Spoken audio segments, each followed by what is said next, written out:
Good morning बच्चों। Good morning, good evening जो भी है जब आप मेरा वीडियो देख रहे हैं। मेरा नाम राजन द्विवेदी है। आज का हमारा जो फिजिक्स का लेक्चर होगा क्लास 12th का होगा। इसमें हमने आगे पढ़ा, क्लास 12th में मैंने कुछ चीज़ें पढ़ी। जैसे हमारा पहला chapter electric field, charge and potential, उसके बारे में हमने जाना कि पोटेंशियल क्या होते हैं, इलेक्ट्रिक फील्ड कहाँ से बनती है, इलेक्ट्रिक चार्ज कहाँ से आते हैं, उत्पन्न कहाँ से हुए, और भी कई सारी चीज़ें हमने पढ़ी। मतलब ऐसा कह सकते हैं कि ओरिजिन ऑफ इलेक्ट्रिसिटी या ओरिजिन ऑफ इलेक्ट्रिक चार्ज, इन सभी के बारे में मैंने कम्प्लीटली लेक्चर देखा और पढ़ा। उसके बारे में न्यूमेरिकल भी मैंने सॉल्व किया और कई सारी चीज़ें देखी। आज का हमारा जो नेक्स्ट टॉपिक है, नेक्स्ट लेक्चर होगा हमारा, वो होगा क्लास 12th का Gauss theorem. Gauss theorem, Gauss theorem क्या है?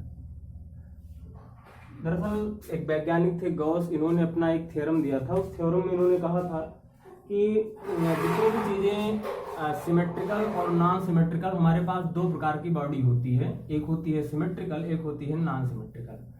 मतलब कहने का मतलब हमारे ये है कि जो सिमेट्रिकल बॉडीज होती हैं, जो हमें चारों तरफ से इक्वली दिखती हैं। जैसे अगर हम कोई स्फीयर उठा लें, उस स्फीयर में जब हम कंटिन्यूअसली देखा था तो चाहे तरफ से हम उलट पलट के अगर हम देखें तो चारों तरफ से वो स्फीयर मुझे एक जैसा दिखाई पड़ेगा। ऐसी बॉडीज को हम बोलते हैं सिमेट्रिकल बॉडीज। और नॉन सिमेट्रिकल जो होती हैं, जो चारों तरफ से मुझे अलग अलग प्रकार से दिखें, जैसे आप घरों में रखे हुए बर्तन, चेयर, फैन, कुछ भी दिखा लीजिए, चारों तरफ से आपको अलग अलग तरीके से दिखेंगी, तो वो हमारी होती हैं अनसिमेट्रिकल या नॉन सिमेट्रिकल, जो आप कह सकते हैं। तो सिमेट्रिकल बॉडीज के चार्ज डिस्ट्रीब्यूशन और इलेक्ट्रिक फील्ड को सॉल्व करने के लिए गॉस ने अपना एक थ्योरम दिया। उसमें फिर उस थ्योरम में कई सारी चीजें डिवाइड हो जाती हैं। उसमें बताया जाता है कि ये चीजें ऐसे ऐसे होंगी और चार्ज को हम कैसे निकाल सकते हैं। लेकिन आपने पढ़ा कि जैसे हमने इलेक्ट्रिक फील्ड में पढ़ा था कूलॉम्स लॉ के बारे में। कूलॉम्स लॉ क्या होते हैं कि दो चार्ज होते हैं, दोनों के बीच में समथिंग आर डिस्टेंस होती है, और उसके बीच में हम जब क्या नाम है एक दूसरे पर अप्लाइड फोर्स बाई चार्ज निकालते हैं तो हमारा आता है F = 1/4πε0 Q1 Q2/r²। तो उससे हम एक सिंपल चार्ज डिस्ट्रीब्यूशन के चार्ज द्वारा अप्लाइड फोर्स को ज्ञात कर सकते हैं। लेकिन गॉस द्वारा हम किसी भी बॉडी के कॉम्प्लेक्स से कॉम्प्लेक्स बॉडीज हो उसके चार्ज डिस्ट्रीब्यूशन को इजीली फाइंड कर सकते हैं। तो गॉस थ्योरम बड़ा ही इंटरेस्टेड टॉपिक है और अपने आप में काफी इंपॉर्टेंट टॉपिक है। और पूरे के पूरे इलेक्ट्रिसिटी मैग्नेटिज्म में लगभग आगे आप जैसे पढ़ते जाएंगे हर इक्वेशन पे अप्लाई होता जाएगा, क्योंकि यहाँ से कई सारी चीजें निकल के आती हैं जो कि मुझे इलेक्ट्रिसिटी और मैग्नेटिज्म के रोल में एक अच्छी, मतलब उसके स्टडी में एक अच्छा रोल निभाता है, ऐसा कह सकते हैं। अब गॉस थ्योरम को पढ़ने के लिए सबसे पहले मुझे समझना होगा इलेक्ट्रिक फ्लक्स के बारे में। इलेक्ट्रिक फ्लक्स क्या होता है? अब इलेक्ट्रिक फ्लक्स को पढ़ने से पहले मुझे जानना होगा कि फ्लक्स क्या होते हैं। देखो, फ्लक्स का मतलब होता है नंबर ऑफ फील्ड लाइंस। मतलब इलेक्ट्रिक फील्ड लाइंस को ही हम फ्लक्स बोलते हैं। लेकिन कब इसको फ्लक्स बोलते हैं, उसके लिए कुछ कंडीशंस अप्लाई हैं। जब number of electric field line passing through any surface perpendicularly, that is called the flux. इसको हम डिनोट करते हैं फाई ई से। इसको हम फाई ई से डिनोट करते हैं। मतलब फाई का मतलब होता है, फाई मतलब वही गोला बना करके चीर दो, ई का मतलब होता है इलेक्ट्रिक, फाई इलेक्ट्रिक, तो इसको मतलब बोलते हैं हम इलेक्ट्रिक फ्लक्स। लेकिन इसको समझने के लिए सबसे पहले मुझे जानना होगा एक नई चीज। अभी तक आप लोगों ने पढ़ा होगा कि इलेक्ट्रिक फील्ड जो होती है, इलेक्ट्रिक फील्ड लाइंस हम पढ़ते हैं, उसकी स्ट्रेंथनेस पढ़ते हैं, उसकी वीकनेस पढ़ते हैं, कब क्या कमजोर होती हैं, कब मजबूत होती हैं, सारी चीजों पे आगे हम चर्चा करेंगे। इसको समझने के पहले मुझे जानना होगा एरिया, लेकिन एरिया नहीं, एरिया वेक्टर। एरिया वेक्टर क्या होता है? बड़ी इंपॉर्टेंट चीज है। तो ये एक इमेजिनरी कॉन्सेप्ट, मतलब एक काल्पनिक अवधारणा है, लेकिन इसको समझना बहुत इंपॉर्टेंट है अगर इलेक्ट्रिसिटी और मैग्नेटिज्म के रिलेशंस को पढ़ना है और उसके सारे फ्लक्स के बारे में पढ़ना है, उसके सारे कॉन्सेप्ट मुझे समझना है। तो गॉस थ्योरम में ये अपने आप में है तो एक छोटा सा टॉपिक और काफी इंपॉर्टेंट रोल अदा करता है। और इसको स्टूडेंट अक्सर कंफ्यूज हो जाते हैं कि आखिर में एरिया वेक्टर है क्या।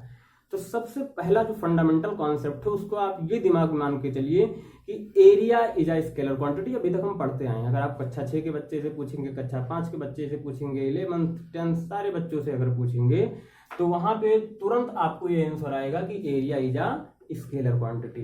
लेकिन यहाँ पे कुछ कहानी अलग है। अलग ये है कि एरिया यहाँ पे हम कह रहे हैं वेक्टर क्वांटिटी है। जब गॉस थ्योरम को हम पढ़ना स्टार्ट करते हैं तो उसके कहानी में एरिया को वेक्टर क्वांटिटी इसलिए बताया जाता है। मान लो हमारे पास कोई 3 एक्सिस हैं, एक एक्स एक्सिस, वाई एक्सिस और जेड एक्सिस। अब इन तीनों एक्सिस पे हम क्या करें कि एक एरिया बना दें। मान लो वो एरिया ये है L, यहाँ पे हम रेक्टेंगल एक ड्रा कर देते हैं। ये रेक्टेंगल, इसकी लेंथ L है, ब्रेथ इसकी B है। अब उसकी देखो, अगर हम एरिया फाइंड करना चाहें, किसी से पूछे एरिया क्या होगी, तो आप सिंपल सा सीधा सा जवाब देंगे L × G। अगर मान लो इसको मैंने मान लिया A, इसको मैंने मान लिया B, इसको मैंने मान लिया C, इसको मैंने मान लिया O D, कुछ भी मान लो, D मान लो, थोड़ा ज़्यादा समझने में आसानी रहेगी आप लोगों को। अब देखो एरिया इज इक्वल टू आप कहेंगे सीधे L × B। हमें तो नहीं पता है कि L क्या है, B क्या है, L कहाँ पे है, B कहाँ पे। यहाँ पे देखने से लग रहा है कि L × B है, लेकिन अभी तक ये क्वांटिटी एकदम से स्केलर क्वांटिटी है। वेक्टर क्वांटिटी कैसे होगी? अगर आपने पढ़ा होगा 11th में, मैंने वेक्टर में पढ़ाया भी है, तो वहां पे क्या होता है कि किसी भी एरिया का क्रॉस प्रोडक्ट जो होता है वो हो जाएगा, यहाँ पे रेक्टेंगल की एरिया अगर क्रॉस प्रोडक्ट लें तो AB × BC, AB × BC। भैया ऐसे लिख सकते हो कि AB is equal to CD and BC is equal to AD, ऐसा लिख सकते हो। अब देखो ये दोनों चीजें जो हैं AB × BC, sorry AB = CD, ये तो है, अपनी कहानी अलग है, इसकी उतना समझाने की जरूरत नहीं है। अब देखो AB × BC, जब किसी वेक्टर में हम क्रॉस प्रोडक्ट करते हैं वो क्वांटिटी वेक्टर होती है जब वेक्टर एनालिसिस पढ़ रहे होते हैं। और क्रॉस प्रोडक्ट हमेशा क्या होता है? Sine theta. क्या होता है? मतलब यहाँ पे अगर हम लिखें तो एरिया इसकी हो जाएगी L × B, यानी कि वेक्टर L × B, यानी कि area is equal to LB sin theta, LB sin theta. अब देखो यहाँ से क्या होगा कि अगर हम थीटा इज इक्वल टू 0 लिख दें, यहाँ से अगर हम ऐसे लिख दें कि थीटा इक्वल टू, थोड़ा मार्कर कम चल रहा है, area is equal to LB sin 0 degree, तो हमारा क्या आ जाएगा? साइन 0 की वैल्यू होती है, यानी कि LB × 0 = 0, यानी कि एरिया हमारी 0 हो जाएगी। तो हम तो हमारे एरिया वेक्टर का कोई मतलब ही नहीं निकला। फिर क्या मतलब निकला? जब स्केलर प्रोडक्ट आ गया, मतलब जब 0 आ गया, पूरी की पूरी कहानी क्लोज। इसीलिए एरिया वेक्टर की जब हम बात करते हैं तो इसको हमेशा ये माना जाता है कि जो भी एरिया मुझे दी हुई है उस एरिया के हमेशा ये परपेंडिकुलर होता है। मीन्स अगर ये हमारी एरिया है तो ये हमेशा क्या होगा? जेड एक्सिस में होगा। मतलब कुछ ऐसे आपको बता सकते हैं। मान लीजिए क्या नाम है कि ये हमारा 2D कोई सरफेस है। इस 2D सरफेस के अगर हमारा ये एक्स एक्सिस है और ये हमारा वाई एक्सिस है, ये हमारा एक्स एक्सिस, हमारा वाई एक्सिस, तो एरिया वेक्टर जो होगा वो इधर होगा। ध्यान देना, एरिया की बात नहीं कर रहा मैं, एरिया वेक्टर की बात कर रहा है। एरिया वेक्टर हमारा क्या होगा? इसके हमेशा परपेंडिकुलर, मतलब एक्स के परपेंडिकुलर, वाई के परपेंडिकुलर। देख रहे हैं ना? मतलब बाहर की तरफ होगा या अंदर की तरफ, मतलब इधर की तरफ, मतलब अंदर की तरफ या बाहर की तरफ परपेंडिकुलरली होगा। तो यहाँ पे अगर परपेंडिकुलरली होगा तो इसकी value theta is equal to 90 degree होगी। सिंपली यहाँ पे हम लिख सकते हैं कि theta is equal to 90 degree. तो जब 90 डिग्री होगा, चूंकि एरिया वेक्टर परपेंडिकुलर होगा, तो LB sin 90, LB sin 90 यानी कि LB × 1 is equal to LB। Clear? यानी कि वेक्टर क्वांटिटी में अगर हम एरिया को डिफाइन करना चाहें तो हमारा रिजल्ट क्या निकल के आता है कि area vector is always perpendicular to the surface. Clear है? Area is always perpendicular to the surface. अगर हमारे पास कोई सरफेस है तो वो सरफेस हमेशा एरिया वेक्टर के परपेंडिकुलर होगा। एरिया वेक्टर हमेशा सरफेस के परपेंडिकुलर होगा। दोनों शब्द अलग अलग हैं, बातें एक ही हैं। चलो इसके बारे में थोड़ा और होल एक्सप्लेनेशन देखते हैं कि आखिर में ये चीजें होती क्या है। ठीक है, थोड़ा इसको मिटा दे रहे हैं, अगर आप लेना होगा स्क्रीनशॉट ले लेना। देखिए आगे हमारे पास पता है कि एक हमारे पास 2D सरफेस होता है, एक हमारे पास 3D सरफेस होता है। अब 2D सरफेस और 3D सरफेस दोनों को अगर हम देखें तो दोनों के बीच में जो कहानी है थोड़ी सी अलग है। दोनों के बीच में कहानी क्या है 2D और 3D सरफेस के बीच में? एक हमारे पास पता है कि सरफेस हमारे पास दो टाइप के होते हैं। एक होता है हमारे पास 2D सरफेस, यानी कि जिसको हम 2 डायमेंशनली देखते हैं। एक होता है हमारे पास 3D surface. 3D surface, 2D और 3D सरफेस मतलब क्या होता है कि 3D सरफेस को हम बोलते हैं क्लोज सरफेस। क्या बोलते हैं? Closed surface. और 2D सरफेस को बोलते हैं हम ओपन सरफेस। 2D सरफेस को हम बोलते हैं ओपन सरफेस, 3D सरफेस को बोलते हैं क्लोज सरफेस। इन दोनों सरफेसेज के बीच में इलेक्ट्रिक फ्लक्स और एरिया वेक्टर के क्या रिलेशन है? मान लो हमारे पास जो अभी मैंने इसके पहले फिगर बनाया था, मान लो हमारे पास कोई ऐसा फिगर है, कुछ ऐसा फिगर है हमारे पास, कुछ ऐसा फिगर है हमारे पास। अब इस फिगर से मान लो कुछ number of electric field lines निकल रही हैं, कुछ number of electric field lines निकल रही हैं और ये ठीक है। अब देखो ये सरफेस कुछ ऐसे रखा हुआ है, ध्यान देना 2D में है लेकिन कुछ ऐसे रखा हुआ है। ऐसा मुझे दिख नहीं है, चूंकि भाई खड़ा खड़ा तो बना नहीं सकते, लेकिन खड़ा खड़ा दिख रहा है, रखा हुआ है। अब इससे जो पास होने वाली इलेक्ट्रिक फील्ड लाइंस हैं वो देखो परपेंडिकुलरली पास हो रही, मींस ये सरफेस कुछ ऐसे रखा हुआ। इस सरफेस से जो पास होने वाली इलेक्ट्रिक फील्ड लाइन से ये ऐसे कुछ इधर निकल जा रही है, सीधे यहाँ से जाकर के सीधे एंट्री मार देती है, बाहर की तरफ निकल जाती है। समझ रहे हैं? यानी कि ये सरफेस हमारा कुछ ऐसे रखा हुआ है, इस सरफेस से ऐसे चीरते हुए निकलती हैं बाहर की तरफ जो लाइंस निकल रही हैं इलेक्ट्रिक फील्ड लाइंस। तो क्या बताया था मैंने इलेक्ट्रिक फ्लक्स को कि number of field lines passing through the surface perpendicularly, this is called the flux. अगर इलेक्ट्रिक फील्ड लाइंस हैं तो इलेक्ट्रिक फ्लक्स। क्लियर? अब देखो यहाँ पे जो फ्लक्स की संख्या होगी वो होगी I = 3 इलेक्ट्रिक फील्ड लाइंस। मान लो इसको हम बोल देते हैं क्लोज्ड सरफेस। अब देखो एरिया वेक्टर कहाँ पे होगा? एरिया वेक्टर कहाँ पे होगा? एरिया वेक्टर जब हमारा सरफेस ऐसे है तो एरिया वेक्टर क्या होगा? परपेंडिकुलरली या तो इधर की तरफ होगा या तो इधर की तरफ। मतलब देखो ये हमारा सरफेस, एरिया वेक्टर हमारा क्या होगा? हमने क्या बताया था कि area vector is always perpendicular to the surface. अब देखो area vector is always perpendicular to the surface and phi electric flux is always perpendicular to the surface. कैसे? देखो अगर एरिया वेक्टर हमारा क्या होगा, वो या तो इधर होगा या तो इधर होगा, या तो इधर होगा या तो इधर होगा, या इधर या तो इधर। समझ रहे हैं ना ध्यान से? अब देखो यहाँ पे लेकिन एरिया इलेक्ट्रिक फ्लक्स, वो तो इलेक्ट्रिक फील्ड लाइन जिधर जा रही है उधर ही जाएंगे। ऐसा तो है नहीं कि 2 डायरेक्शंस में इलेक्ट्रिक फील्ड लाइंस बहेंगी। इसको भी मैंने क्लियरली समझाया था कि इलेक्ट्रिक फील्ड लाइंस एक साथ में 2 डायरेक्शंस में नहीं चल सकती हैं, ये इम्पॉसिबल होता है। उसको मैंने समझाया भी था आगे, उसके रीजंस पे हम नहीं जाएंगे, पुराना चैप्टर है। अब देखो क्या हो रहा है, या तो एरिया वेक्टर इधर या तो एरिया वेक्टर इधर। ठीक है? अब यानी कि जो हमारा एरिया वेक्टर है वो या तो इलेक्ट्रिक फील्ड के पैरेलल होगा या तो इलेक्ट्रिक फील्ड के एंटी पैरेलल होगा। देख रहे हैं ना? मतलब यहाँ पे जो हमारा एरिया है वो किस पे डिपेंड करता है? इलेक्ट्रिक फील्ड पे। समझ रहे हैं? यानी कि उसका कोई डायरेक्शन निर्धारित नहीं है, इलेक्ट्रिक फील्ड का डायरेक्शन निर्धारित है और उसके अलोंग एरिया वेक्टर यानी कि जो फाई ई है वो किस पे डिपेंड करता है? इलेक्ट्रिक फील्ड पे डिपेंड करता है और फाई ई डिपेंड करता है एरिया वेक्टर पे। ठीक है? कैसे डिपेंड करता है देखो, इसको भी समझा रहे हैं, थोड़ा अभी आपको अंदर से महसूस करवा रहे हैं। फाई ई = E.A, हमेशा डॉट प्रोडक्ट का जो वेक्टर होता है वो क्या होता है? E cos theta.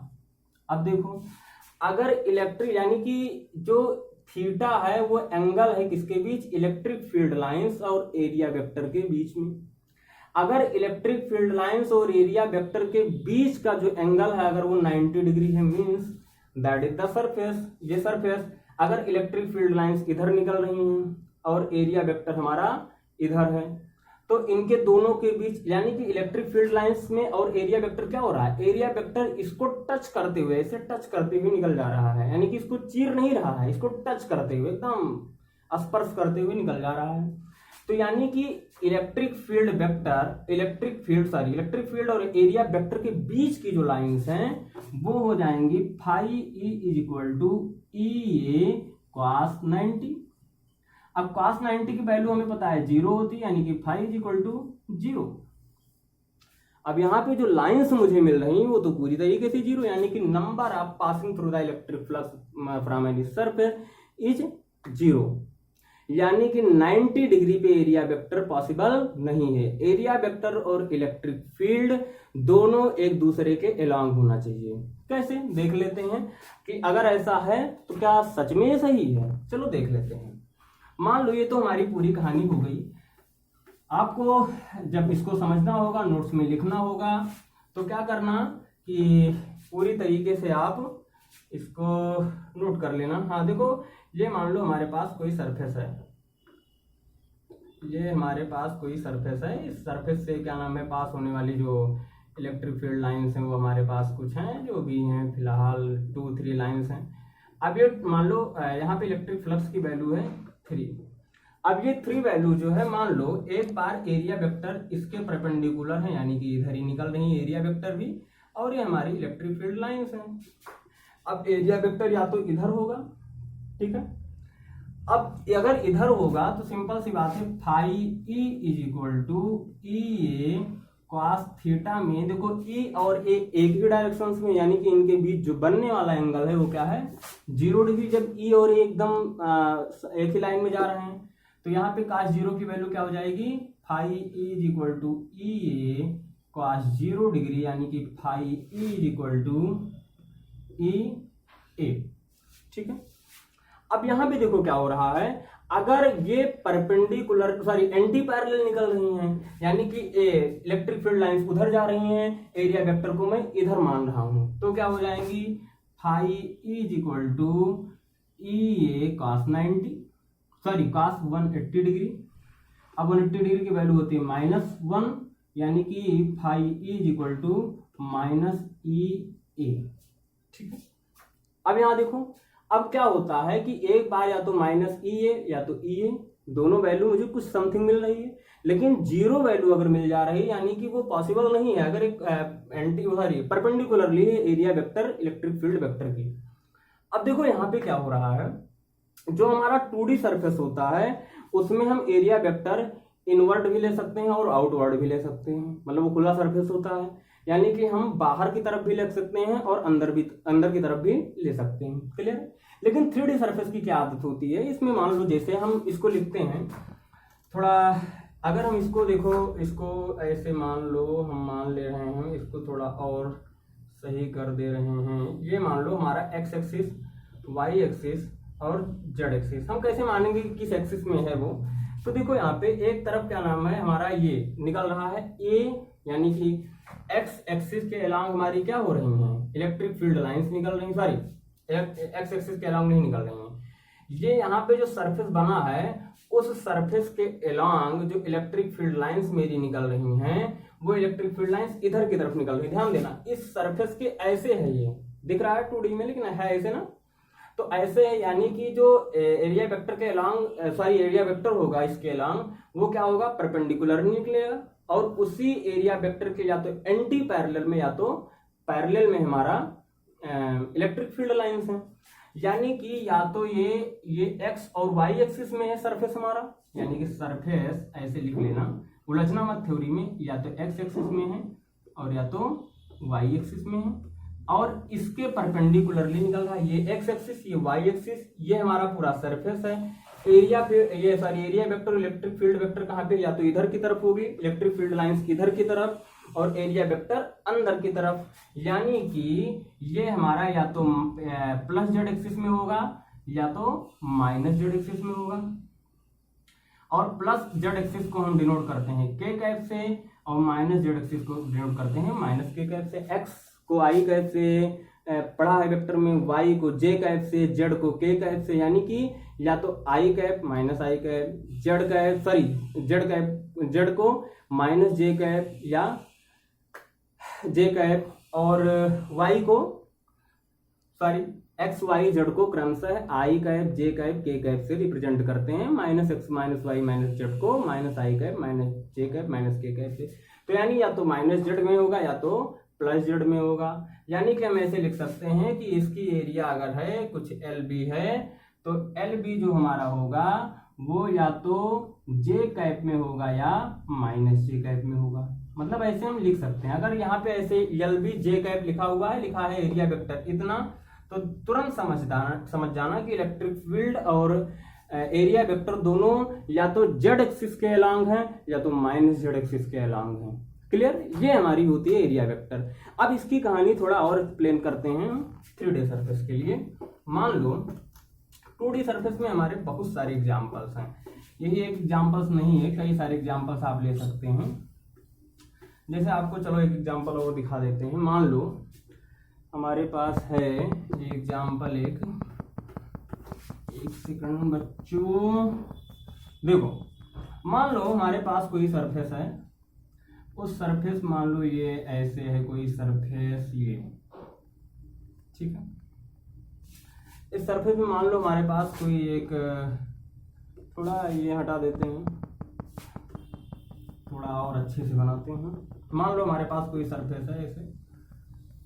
अब देखो, अब ये कोई क्या नाम है सरफेस है, इस सरफेस में जो पासिंग होने वाली एरिया वेक्टर होगी, तो देखो अब अगर यहाँ पे पास होने वाला कोई एरिया वेक्टर होगा वो क्या होगा, या तो इस तरफ जाएगा और या तो उस तरफ जाएगा। अगर 2D सरफेस है, ओपन सरफेस हमें पता है, ओपन सरफेस में हमेशा हम 2D सरफेस में ध्यान देना, क्या कहा मैंने, लिख दे रहे हैं सॉरी, 2D सरफेस को ओपन सरफेस बोलते हैं और इसमें जो एरिया वेक्टर लिया जाता है वो एरिया वेक्टर इनवर्ड और आउटवर्ड दोनों लिया जाता है, इनवर्ड और आउटवर्ड दोनों लिया जाता है, मतलब अंदर की तरफ भी और बाहर की तरफ भी। अब देखो एरिया वेक्टर क्या होगा, हमें पता है कि किसी भी सरफेस से जो 2D सरफेस है उससे पास होने वाली जो इलेक्ट्रिक फील्ड लाइंस होती हैं परपेंडिकुलर होती हैं। कोई भी लाइंस अगर आप कहीं से देखेंगे प्लॉट करके तो परपेंडिकुलर होती हैं। अब इलेक्ट्रिक फील्ड लाइंस क्या होंगी, वो भी इसी के अलोंग होंगी, वो भी इसी के अलोंग होंगी, इलेक्ट्रिक फील्ड लाइंस भी, सारी चीजें इसी के अलोंग होंगी। अब मान लो अगर देखो जैसे यहाँ पे क्या हो रहा है, अब मान लो हमारे पास ये इलेक्ट्रिक फील्ड लाइंस हैं और ये हमारा क्या नाम है एरिया वेक्टर है।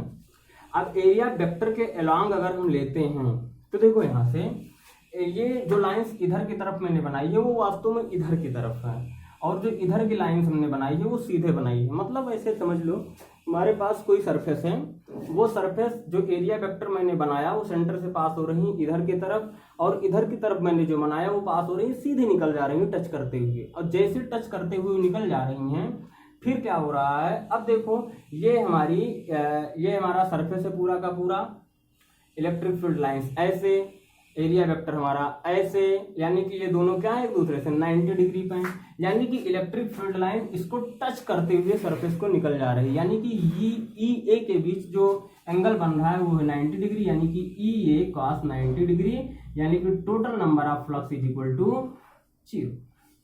ठीक है। अब देखो अगर इसके अलोंग निकल रही हैं, अलोंग निकलने का मतलब क्या हो रहा है, यानी कि ये हमारा एरिया वेक्टर है और इसी के अलोंग मान लो कि ये इलेक्ट्रिक फील्ड लाइंस हमारे इस एरिया वेक्टर के अलोंग है, यानी कि समथिंग मान लो 60 डिग्री पे है। ठीक है, ये हमारा मान लो साइन थीटा है और ये हमारा है ई ए कॉस थीटा। ठीक है, अब ये हमारा साइन थीटा, ये हमारा कॉस थीटा है। ठीक है, अब देखो cos थीटा चूंकि ई ए के अलोंग है, यानी कि cos थीटा की वैल्यू हम मान ले रहे हैं समथिंग 60 डिग्री, तो phi is equal to cos 60 degree E into A, मतलब ये cos 60 आप लोग लिखना, उल्टा मत लिखना। अब फाई इज इक्वल टू क्या हो जाएगा ई ए बाई 2। ठीक है, ये हमारा चूंकि सरफेस है गोलाकार तो पाई आर स्क्वायर हो जाएगा, आप यहाँ पे लिख सकते हैं पाई आर स्क्वायर ई बाई 2, उससे कोई मतलब नहीं। देखो EA/2 हो गया। लेकिन अगर देखो हम धीरे धीरे बढ़ रहे हैं इसकी तरफ, साइन इसके साइन मतलब साइन थीटा की तरफ, तो यहाँ पे क्या हो जाएगा, ये 30 डिग्री, अब ये हो जाएगा 30 डिग्री। अब 30 डिग्री में अगर हम ये cos थीटा लेंगे तो देखो फ्लक्स की वैल्यू क्या होगी, काफी हद तक देखो cos 30 degree, phi is equal to EA cos 30 degree, यानी कि EA √3/2। देख रहे हैं चेंज हो रही है। अब देखो यानी कि हमेशा जो cos थीटा की वैल्यू ली जाती है वो सारी एरिया वेक्टर और इलेक्ट्रिक फील्ड वेक्टर दोनों एक दूसरे के अलोंग होते हैं, चाहे वो पैरेलल हो या एंटी पैरेलल हो, कुछ भी। ठीक है, आगे हम देखते हैं 3D सरफेस के लिए।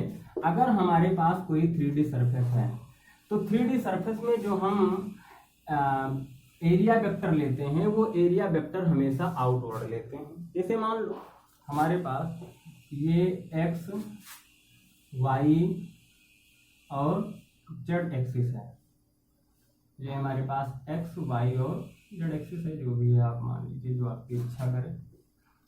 अब देखो यहाँ पे हमारे पास कोई 3D सरफेस है, वो 3D सरफेस मान लो कि कुछ ऐसा है, थोड़ा बड़ा बना देते हैं, ये ऐसा है, हमारे पास कुछ बड़ा सरफेस है, थोड़ा क्लियर दिख रहा होगा आपको, थोड़ा सही नहीं बन पा रहा है, थोड़ा फिर से बनाते हैं।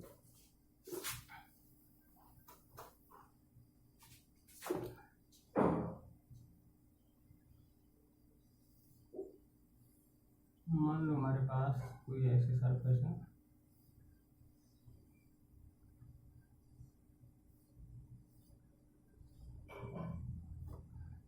ये देखो ऐसे, जैसे आप लूडो का पासा देख रहे हैं।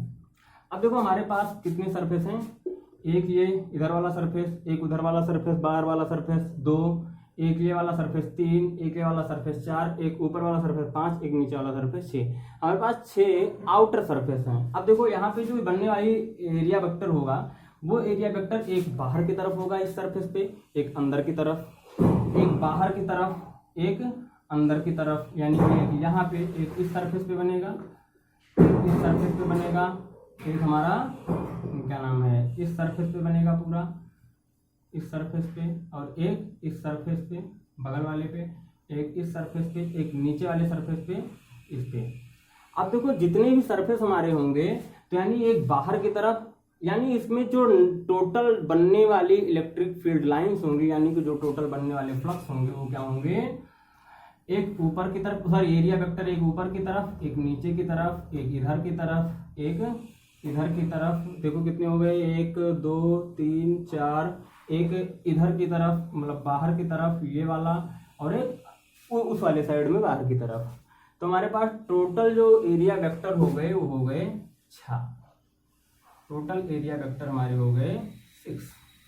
अब यहाँ पे देखो अगर मान लो हमारे पास कोई 3D सरफेस है, 3D सरफेस में हमेशा हमने बोला कि आउटवर्ड में इलेक्ट्रिक वो सारी एरिया वेक्टर को लेते हैं। तो अगर यहाँ पे हम देखें कि phi is equal to EA cos theta, अब cos थीटा में सबसे पहले अगर एरिया वेक्टर के अलोंग हम कंटिन्यूअसली इलेक्ट्रिक फील्ड लेते हैं, हमेशा ध्यान देना कि इलेक्ट्रिक फील्ड को एरिया वेक्टर के अलोंग ही लेना है आपको। ये सारी चीजें मैंने क्लियर कर दी आगे की वीडियो, आगे के पूरे लेक्चर में। अब एरिया वेक्टर के जैसे अलोंग लेंगे तो क्या होगा, या तो EA इस सरफेस के अलोंग अगर हम लेंगे तो cos theta, sorry cos 0, EA cos 0, तो क्या हो जाएगा EA हो जाएगा cos 0 की वैल्यू 1। अगर मान लो फाई E1 मतलब ये पहला सरफेस, दूसरा सरफेस, तीसरा सरफेस, चौथा सरफेस, पांचवा सरफेस और ये बाहर वाला छठवां सरफेस, ठीक है। अब ये जितने सरफेस हमारे हैं मतलब 1 2 3 4 5 6 मतलब देख लेना। अब देखो EA cos 0 डिग्री। अब सेकंड वाला क्या हो रहा है, मान लो ये मैंने ऊपर लिया था, इसके अलोंग लिया था। अब की बार इलेक्ट्रिक फील्ड लाइंस क्या हो रही हैं, ऊपर की तरफ जा रही हैं और एरिया वेक्टर हमारा नीचे की तरफ जा रहा है, यानी कि एंटी पैरेलल, या तो इसके नीचे इनवर्ड वाला ले रहे हैं ना, इनवर्ड वाला, यानी कि क्या हो जाएगा phi E is equal to यहाँ पे हो जाएगा माइनस ई ए। ठीक है, अब देखो फाई 1 फाई 2 पे सॉरी फाई 2 इसको लिख दे रहे हैं ताकि क्लियर हो जाए।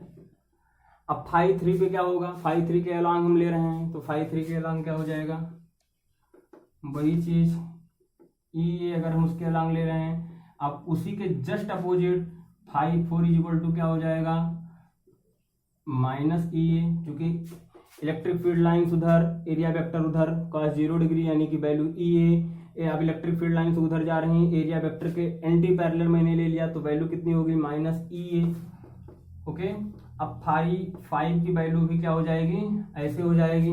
अब फाई 5 की वैल्यू इधर की तरफ आ रही है, फाई 6 की वैल्यू उधर की तरफ जा रही है, यानी कि phi 5 is equal to E A, तो phi 6 is equal to minus ई।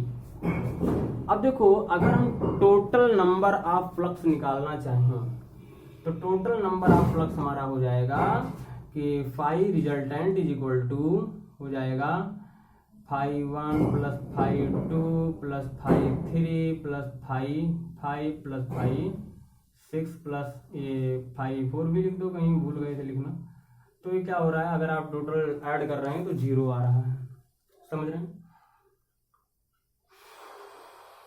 दूसरी चीज, अगर यहाँ पे हम इनवर्ड लें, आउटवर्ड ना लें, सॉरी आउटवर्ड इनवर्ड दोनों लें, तो इनवर्ड में क्या हो जाएगा, ऊपर भी सेम यही कहानी, ऊपर ई ए नीचे माइनस ए 0, इधर ई ए अंदर की तरफ माइनस ई ए 0, यानी कि टोटल नंबर ऑफ फ्लक्स अगर किसी इलेक्ट्रिक मतलब टोटल नंबर ऑफ फ्लक्स अगर किसी 3D सरफेस से पास हो रहे हैं तो उसका जो टोटल फ्लक्स होता है उसका जो अलजेब्राइक सम होता है 0 होता है, समझ रहे हैं। और फाई जो हमारा होता है ये एक स्केलर क्वांटिटी है, क्या है फाई ई हमारा, ये क्या है स्केलर क्वांटिटी है, क्योंकि डॉट प्रोडक्ट हमारा क्या होता है स्केलर क्वांटिटी। और डॉट क्यों लिया जाता है, क्रॉस क्यों लिया जाता है, दोनों के रीजन मैंने आपको समझा दिए, क्लियर है।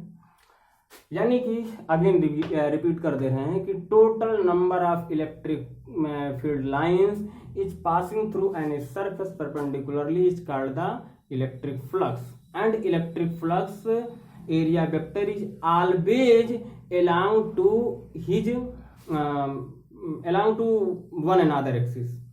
ओके, ऐसा कह सकते हैं।